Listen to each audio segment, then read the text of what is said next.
तो हम जो चैप्टर नंबर 5 कर रहे थे, समांतर श्रेणियां एपी, उसमें हम एक्सरसाइज 5.2 कर रहे थे, जिसमें हमने सीखा था कि कोई एपी आपको दी हुई है तो उसमें कितने पद हैं, वो कैसे निकाला जाए, या फिर उसमें 10वां पद, 11वां पद, 20वां पद, 30वां पद, इस तरह से nवां पद कैसे निकालेंगे, वो हमने सीखा था। सिर्फ एक फॉर्मूला आया था उसके लिए।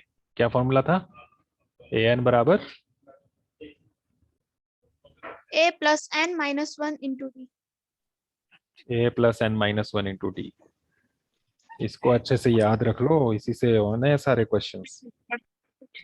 ठीक है, तो अब हमने इसके आगे के क्वेश्चन देखने हैं। इसमें क्वेश्चन नंबर 5 तक हमने देखे थे। उससे आगे के क्वेश्चंस मैंने आपको कहा था कि करके देखना जो जो आपको इजी लगे, पर किए किसी ने भी नहीं।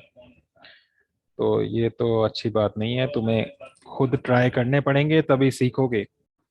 सिर्फ आप सोचोगे कि मैं जो यहाँ पर करा रहा हूँ उसको कॉपी कर लोगे, तो नकल करके आप सिर्फ नकल करना सीखोगे। ठीक है ना? कुछ यहाँ से एपी वगैरह नहीं सीखोगे आप, तो खुद करना सीखो। Okay okay.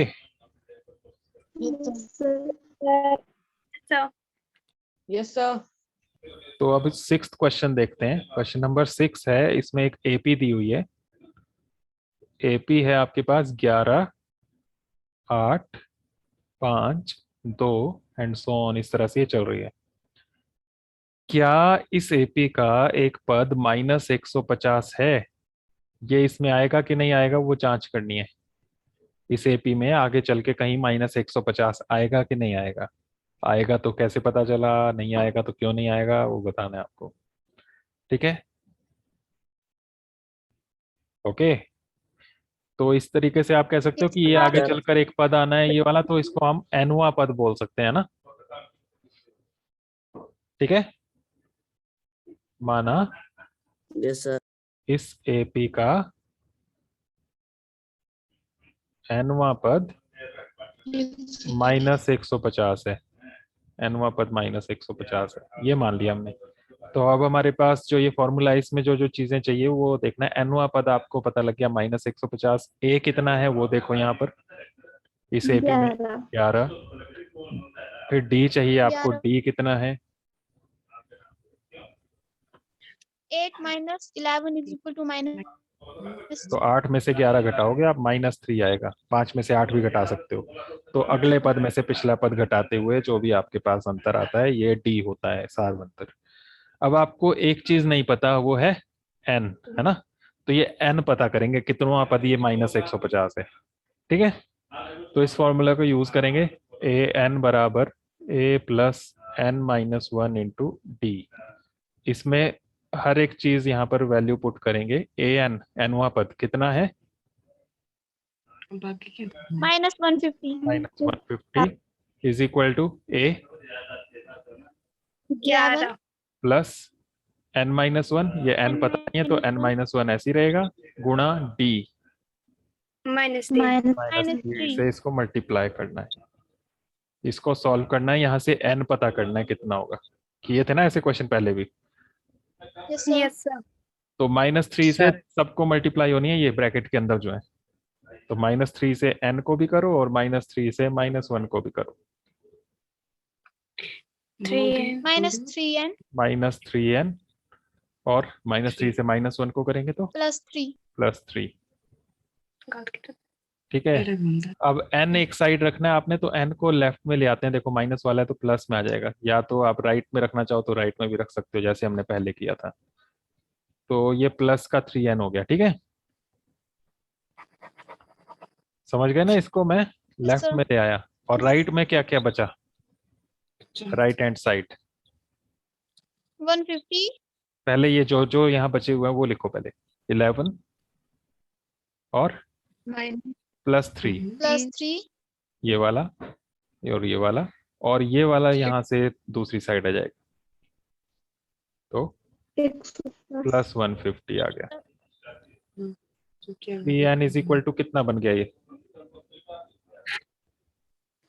164 164। n कितना हो जाएगा?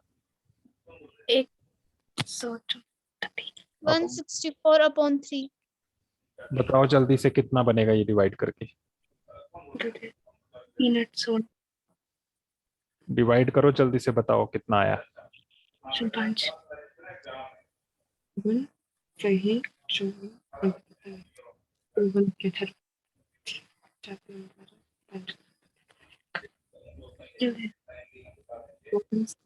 2/3 सर ये पूरा डिवाइड नहीं होगा इससे. हाँ पूरा डिवाइड नहीं हो रहा है, तो कितना आ रहा है जब डिवाइड कर रहे हैं तो? 2/3 54 आ रहा है, शेष 2 बच रहा होगा। सर 54. तो 54 सही 2/3 बन रहा होगा ना। सर 164 को जब आप 3 से भाग करो, 3 पंजे 15, माइनस किया 1 बचा, फिर 4 आया, तो 3 चौके 12, फिर घटाया 2 बच गया, तो इसको आप लिखते हैं 54 सही 2/3।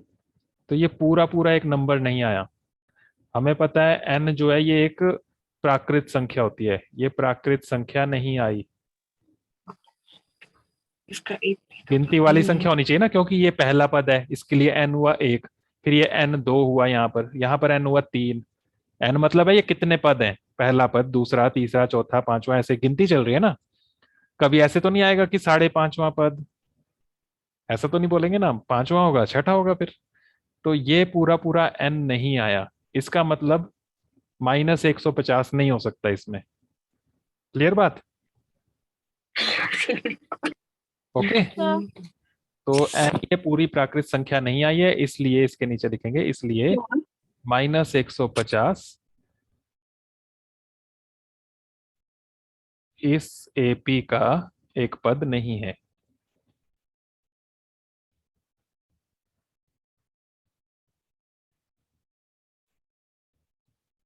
ओके। Yes sir. इस Yes, तरह sir. से आपने इसको करना Yes, है, sir. बस वही फॉर्मूला एक ही है, यहाँ वहीं से हमने n पता किया, n ये पूरा पूरा नंबर नहीं आया, इसका मतलब ये 100 -150 जो है इसमें नहीं हो सकता इस एपी में। अगर ये एक पूरा नंबर आ जाता, जैसे 54 या 55 आता, तो 54 होता तो 54वां पद -150, 55 होता तो 55वां पद होता -150। लेकिन ये 54 55 के बीच का नंबर है, ऐसा कोई पद नहीं हो सकता। ओके। Yes, sir. अब क्वेश्चन नंबर आगे के जो है 7 8 9 10 जितने भी हैं, ये सब समीकरण बनाकर हल करने हैं आपने। सब में यही फॉर्मूला यूज करना है जो हमने सीखा। 7th क्वेश्चन है, इसमें उस एपी का 31वां पद ज्ञात कीजिए जिसका 11वां पद 38 है और 16वां पद 73 है। 2 पद दिए हुए हैं, एक पद आपको पूछा हुआ है, इसमें 11वां पद दिया हुआ है, तो 11वां पद A11 लिखोगे, कितना है?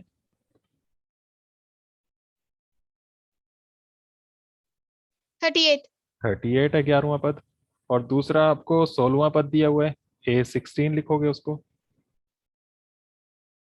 73 73। ठीक है। ये 2 दिए हुए हैं, आपको निकालना क्या है, कौन सा पद निकालना है? 31वां. 31वां A31 ये पता करना है। ठीक है। तो कोई भी पता करना हो पद AN, तो उसके लिए आपको 3 चीजें चाहिए, AN और D, है ना। ये फॉर्मूला में A आएगा, N आएगा और D आएगा। तो N तो आपको पता है 31वां पद निकालना है, मतलब 31 है। आपको 2 चीजें और पता करनी है, A और D। पहले जो क्वेश्चंस थे उसमें आपको एपी दी होती थी, वहीं से पहला पद देख के हमें पता लग जाता था ए क्या है, और घटाकर हमें पदों को घटाकर पता लग जाता था डी क्या है। यहाँ पर वो ए और डी नहीं दिए हैं, लेकिन ये 2 दिए हुए हैं, तो यहाँ से आपको ए और डी पता करने हैं। 2 चर पता करने हैं, ए और डी। 2 चर पता करने के लिए 2 समीकरण चाहिए, तो यहाँ पर हम 2 चरों वाले रैखिक समीकरण युग्म जो था उसकी बात करेंगे। 2 समीकरण बनाएंगे, उनको हल करेंगे, जैसे हमने 3rd चैप्टर में सीखा था। ठीक है। Okay. Yes, sir. Yes, sir. Sir. तो दोनों तरफ इसको सॉल्व करेंगे, दोनों तरफ समीकरण बनाएंगे, इसमें से एक समीकरण बनेगा, यहां पर बनाओ। A11 के लिए क्या फॉर्मूला बनेगा, जैसे AN के लिए ये फॉर्मूला बना था, A11 के लिए क्या बनेगा? A प्लस N की जगह क्या आएगा? यहाँ 11 है, देखो n नहीं है ना, 11 है तो n की जगह 11 लिखो। an ये होता है, a11 क्या होगा यहाँ से देख के बताओ, इस फॉर्मूले में से ही। बोलो जरा। A plus 11 minus 1 into D. हाँ बस n की जगह ये रखना है नंबर जो यहाँ पर होगा। पहले ये n था यहाँ, तो यहाँ n-1 आया, यहाँ 11 है तो 11-1, और जब 16 आएगा तो क्या आएगा? 16 minus 1 into D. बस, तो यहाँ पर आ रहा है ना, देखो a11, a11 के लिए क्या लिख सकते हैं हम?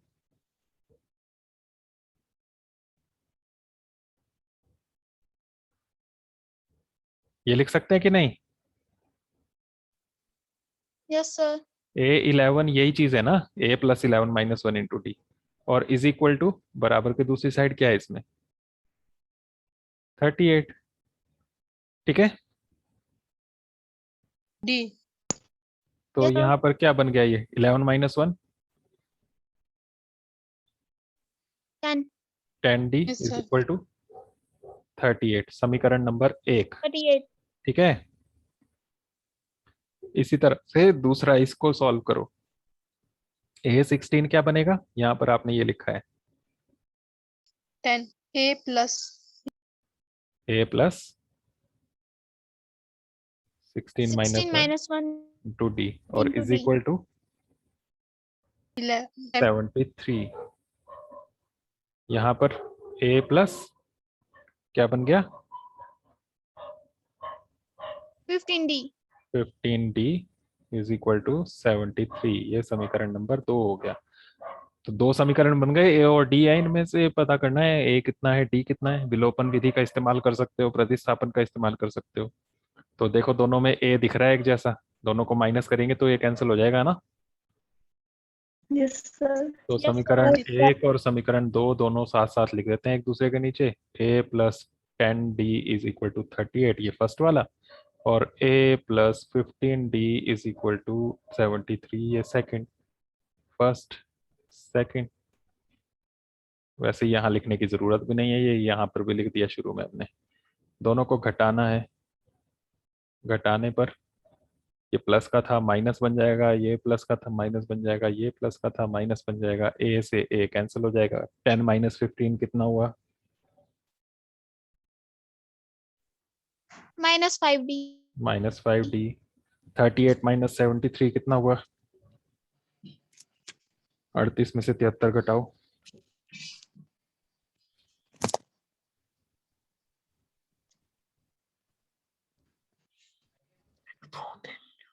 Minus 35. बाकी लोग क्या कर रहे हैं?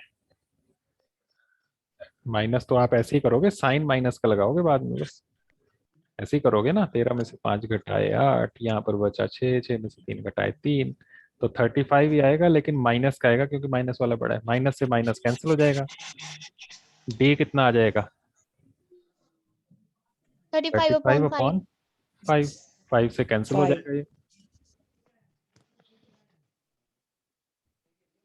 बताया करो जल्दी जल्दी।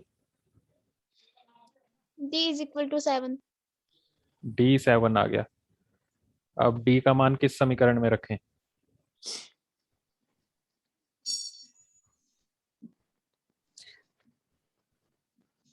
बोलो जल्दी, जिसमें तुम बोलोगे उसमें रख देंगे। Sir, समीकरण 4. 4, 4 का है यहाँ, 1 और 2 ही तो है। sir, 8. एक में रख दो, दो में रख दो, आपकी मर्जी है। तो समीकरण 1 था a+10d इज इक्वल टू 38। इसमें d की जगह 7 रखना है, बोलो। a plus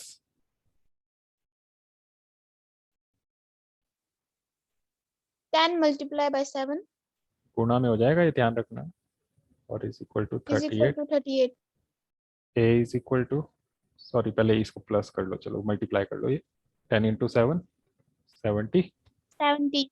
38। इसके आगे क्या होगा?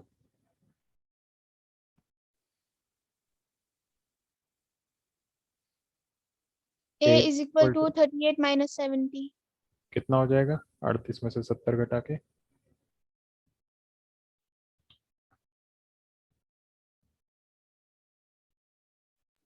32। 38 में से 70 घटा के 32, और 70 में से 38 घटाए minus तो 32. 70 में से 38 घटाए ना तो 32 आता है, 38 में से 70 घटाया तो -32। ठीक है, साइन का ध्यान रखना है बस, जो बड़ा नंबर है उसका जो साइन है वही आएगा। तो ये ए और डी आ गए। अब आपको जो निकालना था वो ये था A31। अब ये निकालो A31, फिर से यही फॉर्मूला, n की जगह 31 लिखना। अब बताओ क्या बनेगा?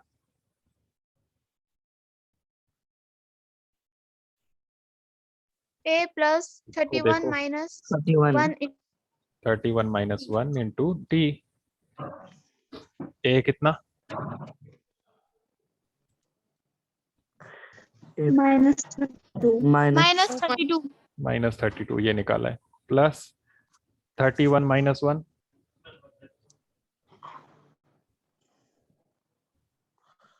30. 33 इंटू डी।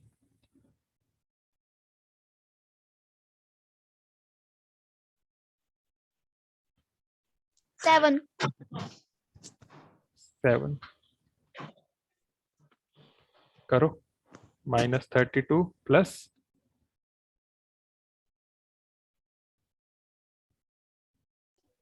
plus 30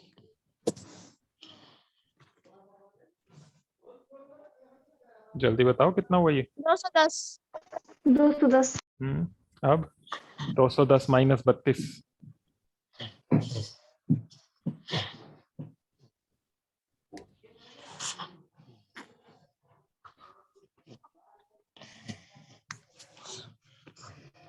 जल्दी बोलो।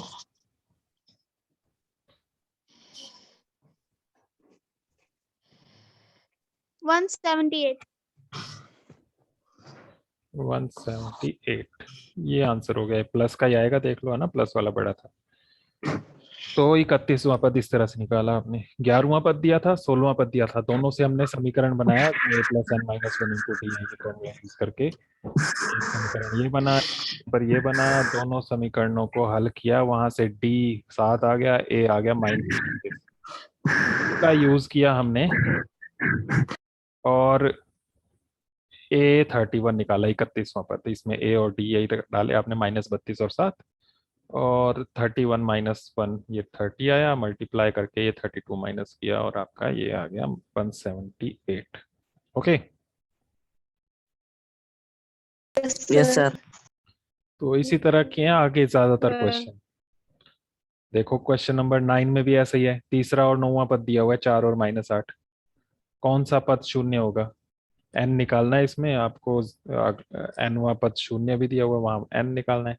शुरू में ऐसे ही करना है जैसे यहाँ पर आपने 11वां और 16वां पद निकाला, इसमें आपको तीसरा और 9वां पद दिया हुआ है, तो वहां से आपने समीकरण बनाकर a और d निकालना है।